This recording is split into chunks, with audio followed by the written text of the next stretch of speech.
आरोपों में घिरे हुए स्वघोषित कट्टर ईमानदार दिल्ली के मुख्यमंत्री श्री अरविंद केजरीवाल जी के समर्थन में भ्रष्टाचार के पुराने आरोपियों और पुराने गुनाहों में आबद्ध रहे तमाम राजनीतिक दलों ने उनका समर्थन किया था और इसके लिए भावनात्मक आधारों का भी उपयोग करने का प्रयास किया गया। परंतु आज न्यायालय ने जो निर्णय सुनाया है वो तथ्यात्मक आधार पर है। तथ्यात्मक आधार पर दिल्ली के मुख्यमंत्री श्री अरविंद केजरीवाल जी को 15 दिन की न्यायिक हिरासत में भेजा गया है। परंतु इस तथ्यात्मक आधार से बड़ा संवैधानिक और नैतिक प्रश्न खड़ा हो रहा है, क्योंकि वो हिरासत से सत्ता की सियासत करने वाले मुख्यमंत्री तो रह ही चुके थे और अब अभी तक उन्होंने जुडिशियल कस्टडी के बाद भी कोई उत्तर नहीं दिया है। इससे यह बहुत साफ हो जाता है कि सारा विपक्ष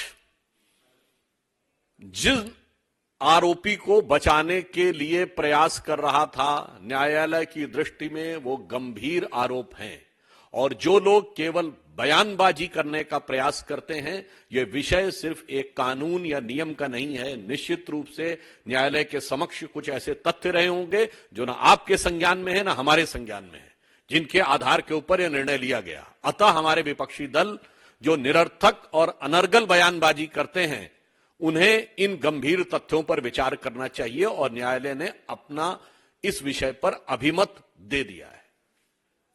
Those who try to portray the bogey of victimhood, I would like to underline that today's judgment of the court is based on the concrete evidences for which neither we or now you or anybody else is privy to it. So it is the jurisprudence of the court which has decided to extend this judicial custody for 15 days. Now it raises certain moral and constitutional question. यहां पर मैं याद दिलाना चाहता हूं कि ये रामलीला मैदान में ही शादिया जी जिसके संस्थापक सदस्यों में रही, अन्ना जी उनके गुरु हुआ करते थे और हिंदी में कहावत होती है, गुरु गुड़े रहे चेला शक्कर हुई गए। तो गुरु ने तो कहा था हम राजनीति में नहीं आएंगे, चेला राजनीति में आके मुख्यमंत्री भी हुए लिए।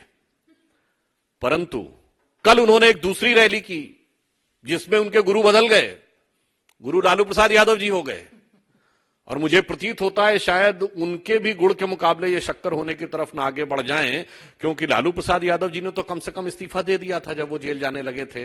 अभी तक इन्होंने इस्तीफा नहीं दिया है। तो निश्चित रूप से यह दिखाई पड़ रहा है कि अपने गुरु की सारी शिक्षाओं को गुड़ गोबर करने का काम केजरीवाल जी ने आम आदमी पार्टी के अपने पूरे चाल चिंतन चेहरा चरित्र में दिखा दिया है। चरित्र लोगों को समझ में आ ही गया था, चाल पहले ही गड़बड़ नजर आ रही थी, अब चेहरा भी बिल्कुल साफ हो गया है। अब मैं यह भी कहना चाहता हूं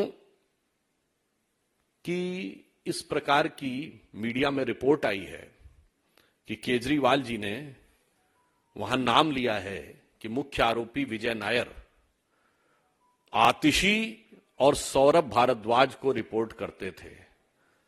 महोदय, अब मैं ये कहना चाहूंगा, ये तो समझना बड़ा मुश्किल है कि भाई शराब का घोटाला तो था, जिसको देखो वही आज यहां मदहोश है। अब यहां किसने है पी और किसने है पिलाई, ये तो समझना बड़ा मुश्किल हो रहा है भाई। लगता है सबने मिल बांट कर है पी और पिलाई। यह दर्शाता है, या जिसे हमने हिंदी में कहावत है ना, एक हु तो समझाइए आके कूप ही में ही भांग पड़ी है। अर्थात एक व्यक्ति हो जो गलत रास्ते पे जा रहा हो, उसे आप सही रास्ते पे लाने का प्रयास कर सकते हो, नशे में हो, पर ऐसा लगता है कि कुएं में ही भांग पड़ी है, तो जिसने पिया वही नशे में है। यह गंभीर प्रश्न उठा रहा है। और अब इसके साथ यह भी बात बहुत साफ होती जा रही है कि केजरीवाल जी निरंतर ईडी के सामने आने से क्यों बच रहे थे। शायद उनको लग रहा हो और उनके आम आदमी पार्टी के बाकी सदस्य जो बहुत ही उत्साह और उच्छृंखलता के साथ उनका बचाव करते नजर आ रहे थे, शायद वो इस संभावित खतरे से डर रहे थे कि मानो वो कह रहे हो कि केजरीवाल जी कह रहे हो बैठा हूं दिल में इतने राज छुपाए, जरा सा होंठ हिले तो जाने कितनों का दिल डगमगाए। तो इसलिए हम यह बात स्पष्ट करना चाहते हैं कि शराब घोटाले को लेकर दिल्ली सरकार की स्थिति भ्रष्टाचार के आरोप में उत्तरोत्तर स्पष्ट होती चली जा रही है। न्यायालय के द्वारा यह निर्णय होने के बाद अब यह देखने का विषय होगा कि केजरीवाल जी इस्तीफा लेते हैं या अपने किसी दूसरे गुरु के नक्शे कदम पे चलते हुए देखना होगा कि वो नई राजनीति के स्वयंभू किरदार कोई नई राजनीति की तरफ बढ़ते हैं या पुरानी राजनीति को, जिसे कहते हैं ना old wine in a new bottle, तो पुरानी राजनीति को एक नए किरदार में प्रस्तुत करते हैं।